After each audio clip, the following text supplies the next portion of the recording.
بسم اللہ الرحمن الرحیم۔ السلام علیکم ناظرین، اپنے سوشل میڈیا پلیٹ فارم سے میں ہوں علی رسالوی۔ بشار الاسد جا چکے ہیں اور ان کے جانے کے بعد شام کی کیا صورتحال ہے وہ آپ کو بتانی ہے۔ شام میں جو خوشیاں بھی منائی جا رہی ہیں اور ظاہر ہے کہ جو لوگ خوش ہیں وہ کیوں خوش ہیں اس حوالے سے بھی بات کریں گے۔ بہت سارے لوگ غمگین بھی ہیں، وہ کیوں غمگین ہیں اس حوالے سے بھی بات کریں گے، اور اس کا بھی جائزہ لیں گے کہ بشار کے جانے کے بعد کا جو شام ہے وہ کس طرح کا شام ہے اور کیا پوزیشن ہے، وہاں لوگ جتنے پھنسے ہوئے ہیں ان کے لیے کیا ہو رہا ہے۔ بہت ساری تفصیلی باتیں ہیں، آپ نے تحمل سے سننی ہے، اور ایک آپ کو ہمیشہ کی طرح ایک بیلنس نیریٹو جو ہے آپ کی خدمت میں پیش کیا جائے گا۔ لیکن اس سے پہلے کہ ہم تفصیلات کی طرف جائیں، اگر ابھی تک آپ نے ہمارا چینل سبسکرائب نہیں کیا، لائک نہیں کیا، فالو نہیں کیا، تو آپ سے التماس ہے کہ آپ اس کو سبسکرائب کر لیں اور بیل آئیکن کو آن کر لیں، تاکہ جو بھی یہاں اس پہ تازہ ترین خبر آئے تو آپ کی خدمت میں وہ پہنچ جائے خود بخود، اور اس کو پھر آپ دیکھ سکیں، اور پھر دیکھنے کے بعد اپنی رائے سے آگاہ کریں۔ اچھی بری جو بھی آپ کی ہمارے بارے میں رائے ہو، اس خبر کے بارے میں رائے ہو، اس کو نیچے ضرور لکھیں تاکہ ہم اس سے آپ کی رہنمائی کی روشنی میں آپ آگاہی حاصل کرتے رہیں آپ کی رہنمائی سے، اور اس کو چیزوں کو مزید بہتر سے بہتر بناتے رہیں۔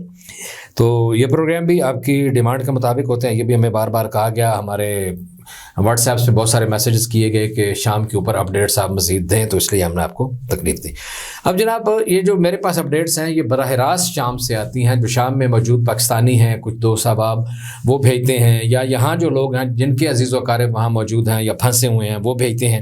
اور وہاں کی انتظامیہ جو ہے پاکستان ایمبیسی میں اور وہ باقی جو لوگ ہیں ان سے بھی، تو جو مختلف چیزیں ہمیں مل رہی ہیں وہ آپ کی خدمت میں پیش کر رہے ہیں۔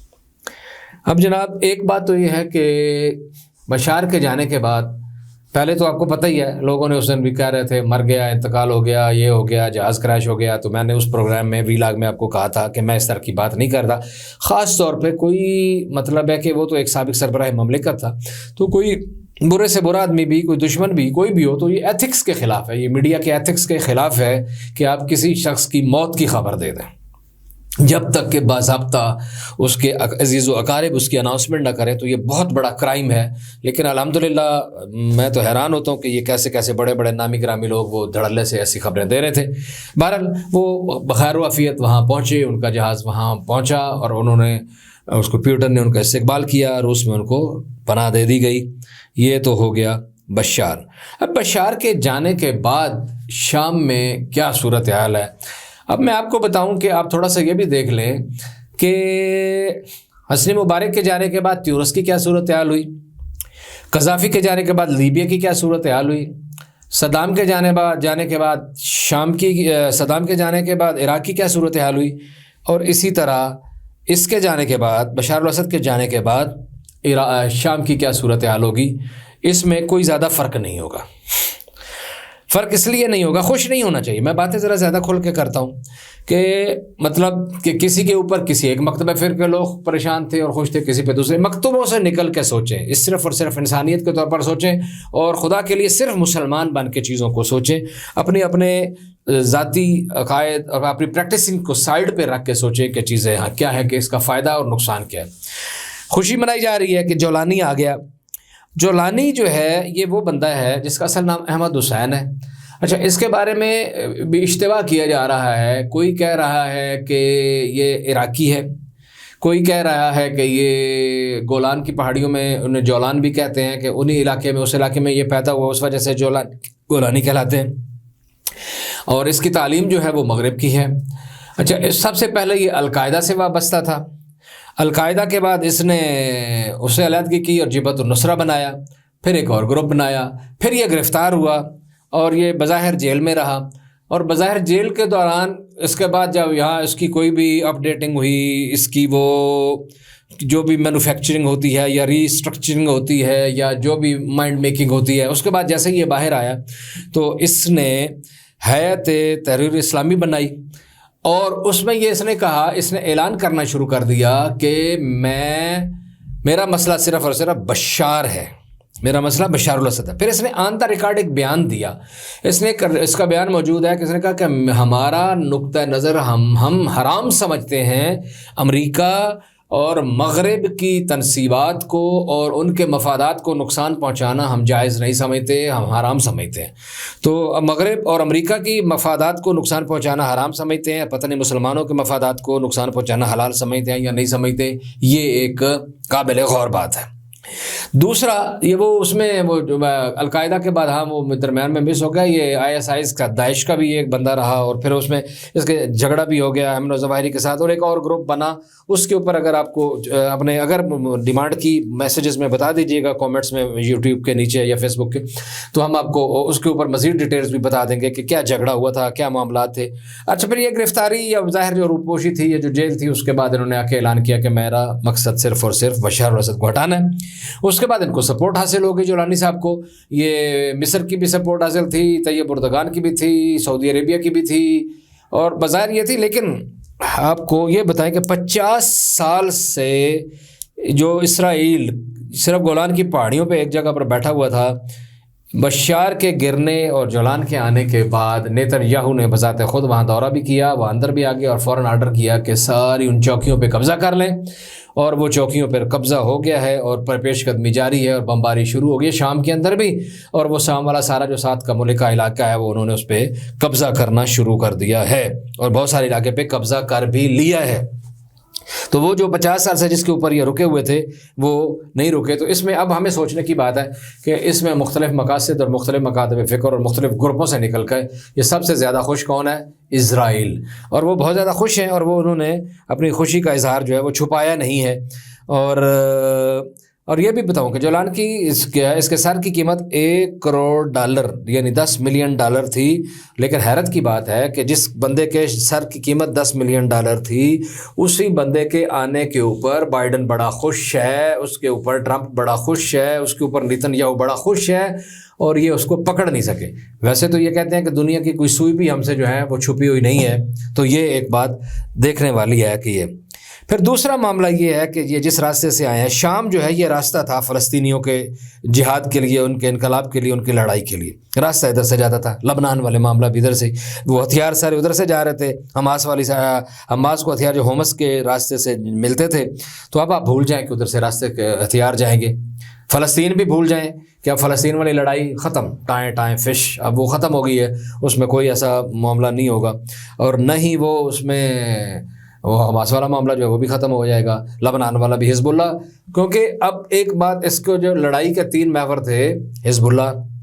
وہ ان کے چیف مارے گئے، ایک مارے گیا، دوسرا مارا گیا، ان کے وہ اور وہ ادھر لبنان میں الجھے ہوئے تھے، اور اسرائیل نے ان کو الجھایا ہوا تھا ادھر۔ حماس جو ہے وہ ادھر الجھا ہوا تھا، ادھر اس سائڈ پہ، اور جو رشیا جو مددگار تھا وہ الجھا ہوا تھا یوکرائن کے ساتھ، ٹھیک ہے، اور ایران الجھا ہوا تھا ان ساری جگہوں پہ، اور پھر ان کے آپس میں بھی اختلافات ہوئے۔ یہ اطلاعات بھی آ گئی، اور یہ آپ کو اب کسی اور جگہ سے پتہ بھی چل چکا ہوگا کہ ایک ان کے مغرب والوں کے کہنے کے اوپر بشار الاسد نے ایک سفارت خانہ بھی بند کیا تھا۔ پھر اس کے بعد یہ پہلے تو کھلا کے ان کے ساتھ تھا، ایران کے ساتھ اور اسرائیل کے ساتھ، روس کے ساتھ، تو اس کے بعد ابھی اس نے مغرب کے ساتھ بھی پینگیں بڑھانا شروع کر دی تھی۔ اس وجہ سے اس نے ادھر بھی اعتماد کھو دیا۔ یعنی یہ جو وہ پنجابی میں کہتے ہیں نا کہ جس نے 2 جگہوں پہ ٹانگیں رکھی ہوئی ہو تو پھر وہ ٹانگیں ٹوٹ جاتی ہیں، تو وہ پھر 2 ٹانگوں پہ 2 جگہوں پہ تھا، تو پھر ادھر کا بھی اعتماد نہیں رہا۔ توقع تھی کہ وہ لوگ مدد کرنے کے لیے آئیں گے بشار کو، تو انہوں نے وہ بھی مدد کرنے کے لیے نہیں آئے، مغرب اور امریکہ، اور جن کے ساتھ پہلا تعلق تھا ان کے ساتھ تعلق خراب کر لیا، وہ بھی مدد کے لیے نہیں آئے، تو اس کا نتیجہ نکل رہی ہے۔ تو کسی ایک کا ہو کے مرنا چاہیے، یہ تو اس میں ایک بات ہے، اور بشار کو یہ سزا بھگتنی پڑی۔ اب دوسری بات کہ بشار کے زمانے میں وہاں اب جیلوں کی بھی باتیں ہو رہی ہیں، بڑا ظلم و ستم ہوتا تھا، بالکل ہوتا تھا،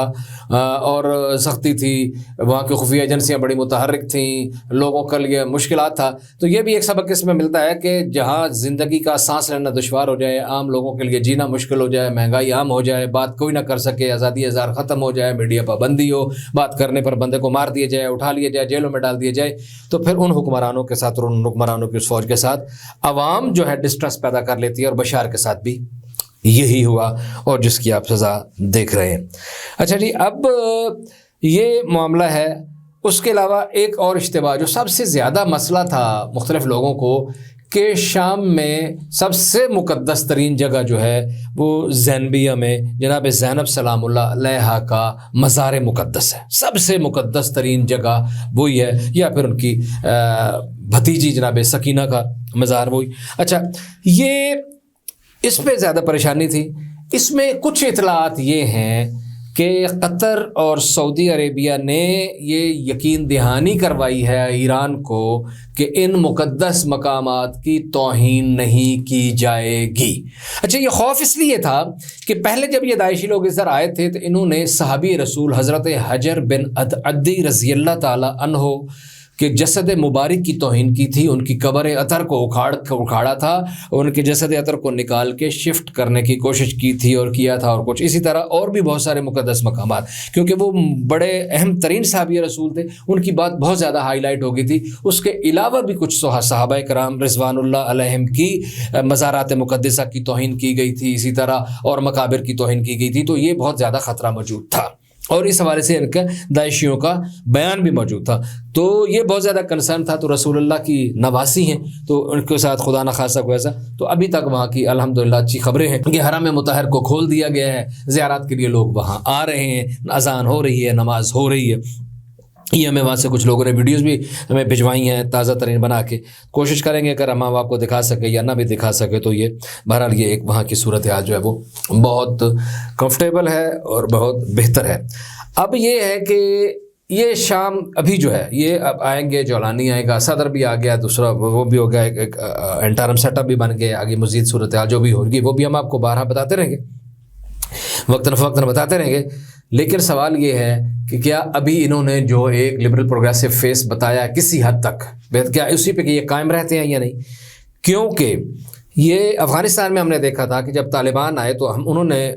یہاں ہم نے بھی بڑے جشن منائے. میں نے خود ان کے بڑے فیور میں پروگرامز کیے تھے وہاں, جب میں یہ ٹی وی چینلز پہ 10 بجے کی سلاٹ کرتا تھا لائیو, تو اس میں بھی ہم نے بڑی خوشی کا اظہار کیا کہ ماشاء اللہ بہت اچھا ہے, یہ ہے وہ ہے, بڑے بہتر کر رہے ہیں. تو آزادیاں ہیں, وہ پہلے والے نہیں ہیں, سخت گیر نہیں ہیں, بہتر ہے. تو پھر ہم نے کچھ دنوں کے بعد دیکھا کہ انہوں نے طالبات کی اسکولوں پہ پابندی لگا دی, کالجز پہ پابندی لگا دی, ملازمتوں پہ پابندی لگا دی, بم دھماکے ہونے شروع ہو گئے مختلف مساجد میں. ایک وقت تو ایسا تھا ہر جمعے کو مسجدوں میں دھماکے ہوتے تھے, 100 150 200 بندہ شہید ہو رہا تھا. تو بڑی خوفناک صورتحال پیدا ہو گئی تھی. اب الحمدللہ اس کو کنٹرول کر لیا گیا, وہ ظاہر ہے. تو یہاں بھی خدا نہ کرے کہ شام میں کوئی ایسی صورتحال پیدا ہو جائے. یہ شکر ہے کہ وہاں کوئی اس لیول کی خون ریزی نہیں ہوئی, اور جو ہوئی ہے وہ رپورٹ نہیں ہوئی. یہ نہیں ہے کہ یہ پھول برساتے آئے ہیں تو اس طرح کی رپورٹ نہیں ہوئی. لیکن بہرحال اب دعا یہ کرنی چاہیے کہ یہ پھر اس طرح کا یہ انتہا پسندی والا چہرہ جو ہے اس کو ایکسٹریمل نہ لے کے جائیں. اپنے مخالف مکاتب فکر کے لوگوں کو, مخالف نظریات کے لوگوں کو, یا بشار کے حامیوں کو, یا اس کے ساتھ سیاسی طور پر کام کرنے والوں کو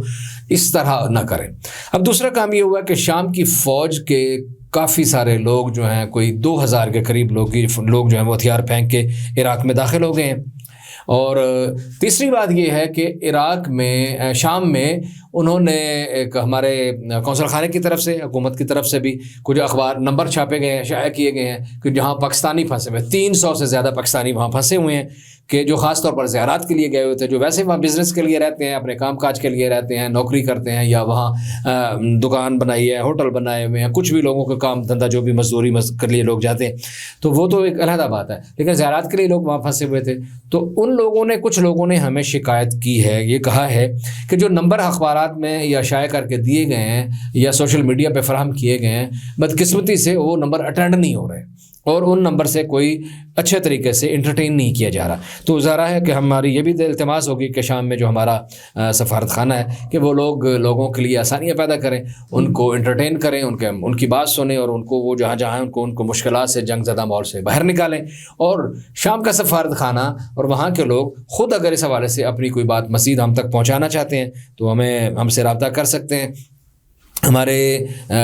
اس میں میسیجز میں رابطہ کر سکتے ہیں, ہم کو ٹیلی فون لائن پہ ان کے ساتھ رابطہ کر لیں گے, ان کا اسپوکس پرسن رابطہ کر لیں, سفیر رابطہ کر لیں اگر کرنا چاہے. اگر نہیں کرنا چاہتے تو بہرحال ضروری یہ ہے کہ اپنے شہریوں کے لیے جہاں بھی ہیں مشکلات کی بجائے آسانیاں پیدا کریں. اگر ابھی تک آپ نے ہمارا چینل سبسکرائب نہیں کیا تو آپ سے التماس ہے کہ اس کو سبسکرائب کر لیں, لائک کر لیں اور فالو کر لیں, تاکہ آپ کو ہمارا رابطہ بنا رہے. کو اجازت دیجیے. اللہ نگہبان.